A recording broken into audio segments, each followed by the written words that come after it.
एक मछुआरे को मछली पकड़ते समय एक विशाल सोने का टुकड़ा मिला। मछुआरा उसे पहचान नहीं पाया और उसे कचरा समझकर फेंक दिया। कुछ साल बाद एक पत्थरबाज ने उसे उठा लिया और शहर की दीवारों में दरारें ठीक करने के लिए उसका इस्तेमाल किया। सोना दीवारों के नीचे दब गया और तोपों के भीषण हमलों को सहता रहा। न जाने कितने साल बीत गए। एक लड़की शहर की दीवार पर चढ़कर एक सुंदर राजकुमार को देखना चाहती थी, लेकिन पकड़ी जाने पर वह घबराकर दीवार से नीचे गिर गई। सोना भी लड़की के साथ जमीन पर आ गिरा। उसकी सतह पर जमी अशुद्धियां निकल गई। लड़की ने पत्थर के अंदर सोना देखा और उसे तुरंत घर ले आई। लड़की ने गलती से बोतल का मुंह तोड़ दिया। रंगीन काले धुएं का एक जोरदार झोंका निकला और जल्द ही एक विशाल आकृति में बदल गया। लड़की मौके पर ही डर के मारे बेहोश हो गई। तभी एक विशाल हथेली ने उसे सहारा दिया। लड़की को जगाने के बाद उस आकृति ने लड़की को बताया कि और उसे शाप मिला हुआ है, जो कोई भी उससे 3 इच्छाएं मांगेगा उसकी इच्छाएं पूरी होंगी और जिन्न को भी मुक्ति मिल जाएगी। ये सुनकर लड़की ने बिना किसी हिचकिचाहट के अपनी पहली इच्छा मांगी। लड़की मूल रूप से एक गुलाम थी, लेकिन वह राजकुमार से प्यार करती थी। वह राजकुमार के साथ हमेशा रहना चाहती थी। इसलिए जिन्न ने बोतल से जादुई तेल निकाला और लड़की को पूरे शरीर पर लगाने के लिए कहा। सुरक्षा के लिए उन्होंने बोतल को फर्श की टाइलों के नीचे छिपा दिया ताकि वह बुरे हाथों में न पड़े। फिर जिन्न ने राजकुमार के कान में लड़की का नाम फुसफुसाया। अगले दिन राजकुमार ने लड़की को पहली बार देखते ही उससे गहरा प्यार कर लिया। लड़की को अपनी इच्छा के अनुसार सबसे पसंदीदा रानी बना दिया गया। घमंड में चूर होकर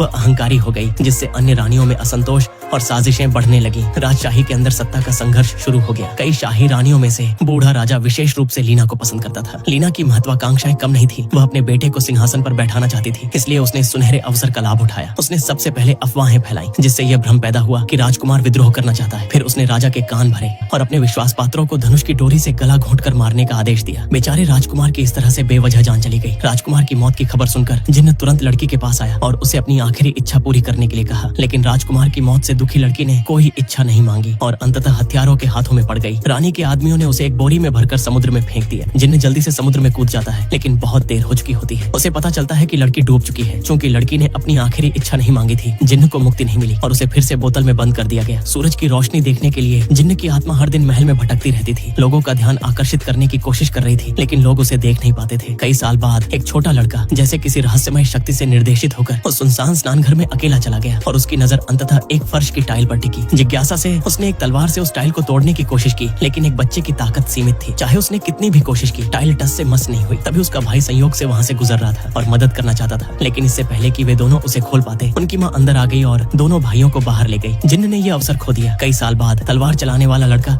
अंततः सिंहासन पर चढ़ गया, लेकिन वह क्रूर, रक्त पिपासु और युद्ध प्रिय था। वह अक्सर अपनी सेना के साथ युद्ध करने के लिए पूर्व और पश्चिम की ओर मार्च करता था। एक दूर के अभियान के दौरान वह दुश्मन की सेना से घिरा हुआ था और स्थिति अनिश्चित थी। घर पर उसकी माँ जब उसने युद्ध में प्रतिकूल समाचार सुना तो मान लिया कि उसका सबसे बड़ा बेटा युद्ध में मारा गया है। शाही गौरव को जारी रखने के लिए उसने उस नासमझ छोटे भाई को सिंहासन पर बैठाया। उसने विशेष रूप से एक भव्य छोटा कमरा बनवाया, छोटे बेटे और कई महिलाओं को एक साथ बंद कर दिया। जब तक वह इस कमरे से बाहर नहीं निकलता, उसकी सभी मांगे, चाहे वह सोना, चांदी, खजाने या